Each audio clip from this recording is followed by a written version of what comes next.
So நம்ம free fire players எல்லாருமே எத்தனை பேர் இந்த ஒரு எலைட் பாஸை போட்டிருக்காங்கன்னு அப்படின்னு சொல்லிட்டு செக் பண்ணி பார்க்க போகிறோம். எதனால் அப்படின்னு கேட்டிங்கன்னா, நம்மளோட கரீனாக்காரன் ஓல்டு ஃப்ரீ ஃபயர் அப்போ இந்த ஒரு எலைட் பாஸ் மட்டும் எல்லா பிளேயர்ஸ்க்குமே ஃப்ரீயாகவே கொடுத்துருப்பான்.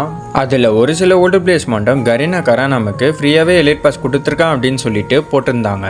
மற்ற ஓல்டு பிளேயர்ஸ் எல்லாருமே இந்த ஒரு எலைட் பாஸை கிளைம் பண்ணாமல் விட்டுட்டாங்க. அடே என்ன ப்ரோ சொல்றீங்க, கரீனாக்காரன் அவ்வளோ நல்லவனா, அடி என்ன எலைட் பாஸ் ப்ரோ ஃப்ரீயாகவே கொடுத்தான் அப்படின்னு சொல்லிட்டு கேட்பீங்க. ஸோ வெயிட் பண்ணுங்க நண்பா, அதை பற்றி நானே என்னென்னு டீட்டெயிலாக சொல்கிறேன். அதுக்கு முன்னாடி நம்மளோட சேனல் 90,000 சப்ஸ்கிரைபர் ரீச் ஆகிறதுக்கு இன்னும் கொஞ்சம் சப்ஸ்கிரைபர் தான் தேவை. எங்களுமே சின்ன சின்ன யூடியூபர்ஸ்க்கு நீங்கள் தான் சப்போர்ட் பண்ணோம். மறக்காம எல்லாரும் அந்த ஒரு சப்ஸ்கிரைப் பட்டன் மட்டும் அழுத்தி விடுங்க நண்பா. இப்போ நீங்கள் ஸ்க்ரீனில் பார்க்குற இந்த ஒரு எலைட் பாஸ் தான் நண்பா ஃப்ரீயாகவே கொடுத்தாங்க எல்லா பிளேயர்ஸ்க்குமே.